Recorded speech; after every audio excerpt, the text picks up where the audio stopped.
안녕하십니까 성도 여러분. 지난 한 주간 잘 지내셨습니까? 사랑합니다. 축복합니다.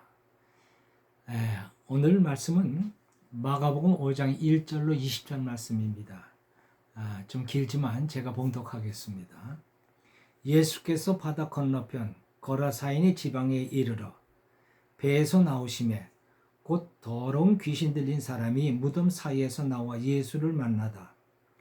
그 사람은 무덤 사이에 거처하는데 이제는 아무나 쇠사슬로도 맬 수 없게 되었으니 이는 여러 번 고랑과 쇠사슬에 메었어도 쇠사슬 끊고 고랑을 깨뜨렸음이로라.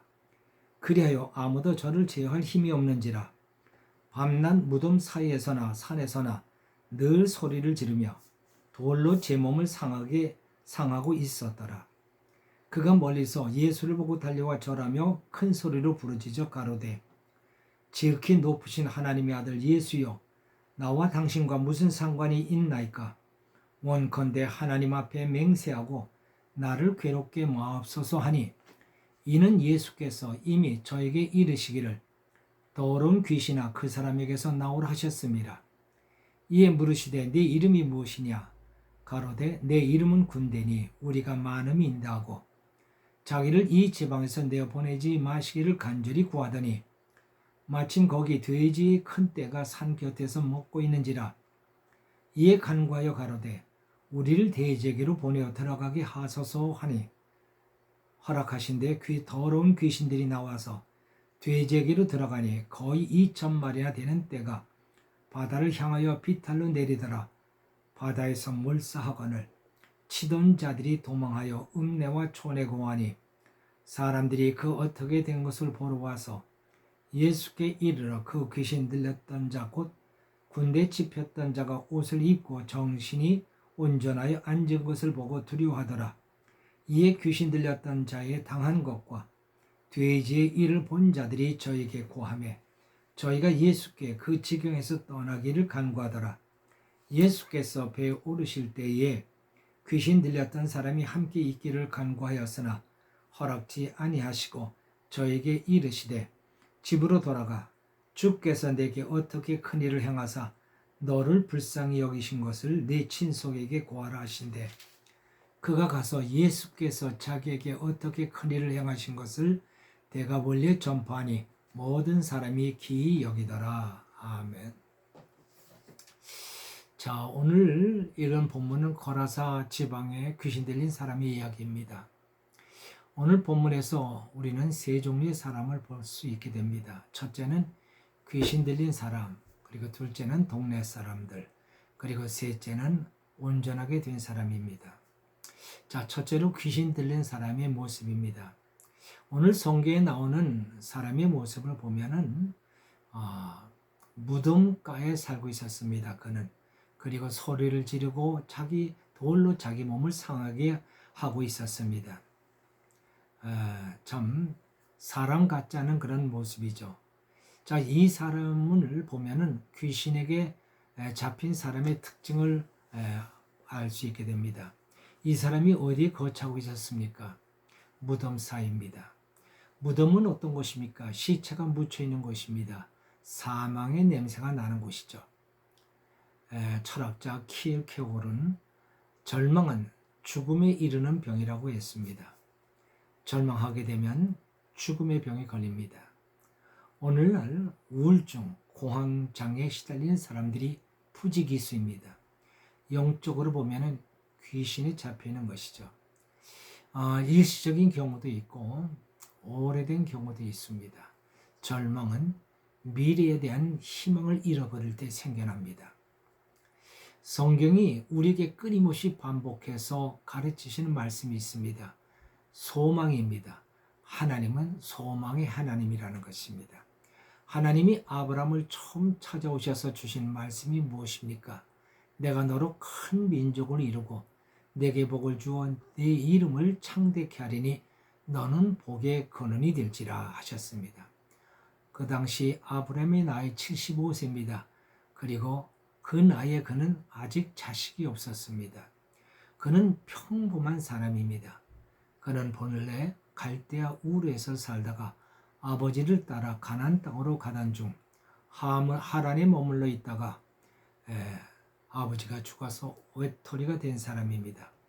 미래에 대한 소망이 전혀 없이 정말 외롭고 우울한 삶을 살던 사람입니다. 그런 사람에게 하나님이 찾아오셨습니다. 그리고 큰 민족을 이루고 복을 주겠다고 하셨습니다. 소망을 주셨습니다. 이 말씀은 아브람 한 사람에게만 해당되는 말씀이 아닙니다. 하나님의 선택을 받은 모든 사람에게 해당되는 말씀입니다. 그리고 하나님은 그 말씀을 이루어 주셨습니다.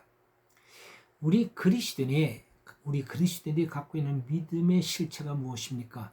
소망의 하나님을 믿는 것입니다. 믿음을 가졌다 하면서도 소망을 잃고 절망과 두려움 속에 헤매고 있다면 그 절망에서 깨어나야 하는 것입니다. 절망은 안 될 거야를 믿는 데서 시작합니다. 안 될 거야를 잘 될 거야로 바꿔야 합니다. 예수님이 말씀하셨습니다.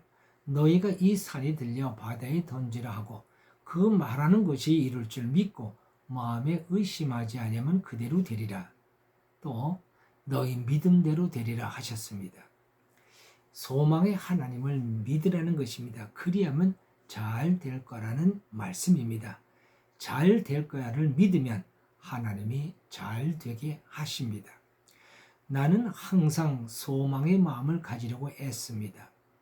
그리고 소망과 감사로 기도합니다. 왜? 하나님은 소망의 하나님이고 또한 하나님은 내 소망을 이루어 주시기 때문입니다. 둘째로 동네 사람들입니다. 동네 사람들은 예수님을 보고 떠나가 달라고 간구했습니다. 이 사람들은 예수님 때문에 무슨 손해라도 볼까봐 겁을 내는 사람들입니다. 이 사람들의 눈에는 귀신 들려 짐승처럼 살다가 깨끗해져서 온전하게 된 사람의 모습은 보이지 않습니다. 물에 빠져 죽은 때만 눈에 보이는 사람들입니다. 사람을 돼지 때만도 못하게 여긴 것입니다. 자, 이 사람들은 사람의 가치보다 돼지의 가치를 더 크고 중요하게 여기고 있었습니다. 우리 예수님에게는 돼지떼 2,000마리는 한 인간에 비하면 아무것도 아닙니다. 천하를 다 죽어도 바꿀 수 없는 것이 인간이라고 말씀하셨습니다. 예수님은 아무리 많은 돈이 든다 할지라도 망가진 한 사람을 사람답게 만드는 일이라면 그 모든 것을 투자하실 수 있는 분입니다. 그러나 세상 사람들은 그렇지 않습니다. 사람보다 재물에 더 가치를 두고 있습니다. 이것이 바로 예수님과 세상의 다른 점입니다. 관심의 초점이 사람이냐 돈이냐. 물론 사람도 중요하고 돈도 중요하죠. 그러나 가치관을 분명히 할 필요가 있습니다. 사람에다 가치를 두어야지 돈에다 가치를 두어서는 안 됩니다. 우리나라 서구에도 그런 말이 있지 않습니까? 사람 낳고 돈 낳지 돈 낳고 사람 낳냐. 사람을 위해 돈이 있는 것이 돈을 위해 사람이 있는 것이 아니라는 것입니다. 크리스찬은 예수님의 가치관을 분명하게 가져야 합니다. 사람에 비해 돈은 지극히 하찮은 것이라는 가치관을 정립하고 있어야 하는 것입니다. 하인즈 워드라는 아메리칸 풋볼 선수가 있습니다. 그 선수는 한국인 어머니를 가진 흑인 호련인입니다. 어린 시절 아버지가 가정을 버려 편모설에서 자라났습니다. 2006년 아메리칸 풋볼 MVP가 되고서 하인즈 원즈는 이렇게 말했습니다. 어머니가 없었더라면 오늘의 나는 없습니다. 그의 어머니는 아들이 당당하게 자랄 수 있도록 국가 보조금을 받지 않았다고 합니다. 내가 노력해 벌어서 당당하게 아이를 키운다는 것입니다. 그래서 하루에 접시 닦기, 호텔, 청소, 편의점 종업원 등 세 직업을 가지고 일했습니다. 그리고 어머니는 아들에게 4가지를 엄하게 가르쳤습니다. 겸손하라, 감사하라, 대접받고자 하는 대로 대접하라, 성실하라. 예수님의 가치로 아들을 키웠습니다. 어머니는 신실한 믿음의 사람이었습니다.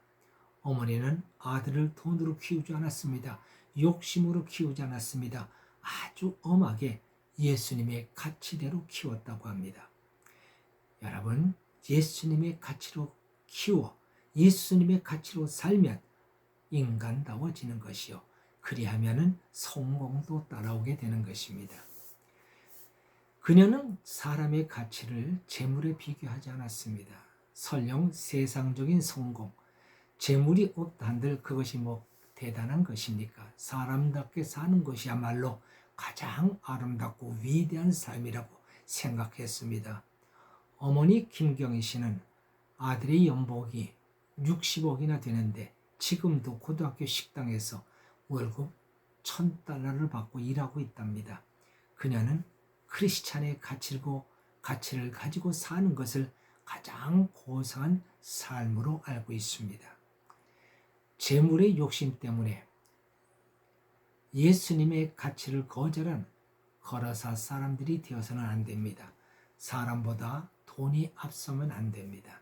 사람보다 돈이 먼저 보여도 안 됩니다. 사람을 존귀하게 여기고 사람을 위해서 사는 사람들이 되십시오. 그리하면 성공은 자연히 따라오는 것입니다. 셋째로, 예수님은 귀신에게 풀려 온전하게 된 사람이 예수님을 따라가겠다고 한 것을 허락지 아니하시고 집으로 돌아가라고 하셨습니다. 왜 예수님은 허락지 않으셨을까요? 이 사람을 데리고 다니면 이 사람의 사례는 예수님의 전도사에게 큰 도움이 될 것입니다. 전도에 얼마나 좋은 간증거리가 되겠습니까? 그러나 예수님은 그를 집으로 가라고 하셨습니다. 그리고 집에 가서 너희 친속들에게 하나님의 자비하심을 알리라고 하셨습니다. 자, 이 사람 때문에 가장 고통받았던 사람들이 누구입니까? 부모, 형제, 가족들과 가까운 친지들입니다. 이 사람들한테 얼마나 많은 무시를 당하고 얼마나 많은 괴로움을 당했겠습니까? 가족, 친지들이 위로받는 길이 무엇입니까? 귀신에게서 풀려 온전해진 이 사람이 이제 사람답게 사람 구실하면서 사는 것입니다. 우리가 정말 하나님의 은혜를 받았다면 달라진 모습으로 나로 인해 상처받은 사람들의 상처를 어루만져 줄 수 있어야 합니다. 그리고 그들을 위해서 헌신해야 합니다. 그리고 내가 받은 하나님의 은혜를 모든 사람들이 함께 받아 누릴 수 있게 해주어야 하는 것입니다. 기도하십시다. 할렐루야. 하나님 아버지 감사합니다. 정말 귀신에 잡혀서 사람인지 짐승인지 모르게 살아가던 정말 악하고 험하고 누추하고 정말 비참한 인생을 살던 사람이 있었습니다.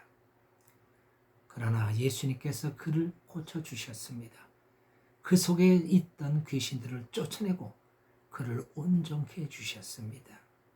하나님 아버지, 하나님은 우리를 온전한 사람을 만들기를 원하십니다. 그리고 우리에게 정말로 사람답게 그리고 하나님 주시는 귀한 복을 받고 복된 인생을 살기를 원하시는 줄로 믿습니다. 하나님은 소망의 하나님이십니다. 이 소망의 하나님을 믿고 언제나 내 앞날을 잘 될 거라고 믿고 그리고 살아가는 사람에게는 하나님께서 그 소망을 이루신 줄 믿사오니 주여 소망을 가지고 살아가는 저희들 되게 하소서. 잘 될 것을 믿게 하여 주시옵소서. 그리고 하나님이 창조하신 아름다운 하나님의 사람들, 예수님의 가치를 가지고 살아가는 사람들이 되어 온전한 인생을 살아가는 정말로 이 인생을 복되고 아름답고 위대한 성공을 이룬 사람들이 되게 하여 주옵소서. 감사하고 우리 주 예수 그리스도의 이름으로 기도하옵나이다. 아멘.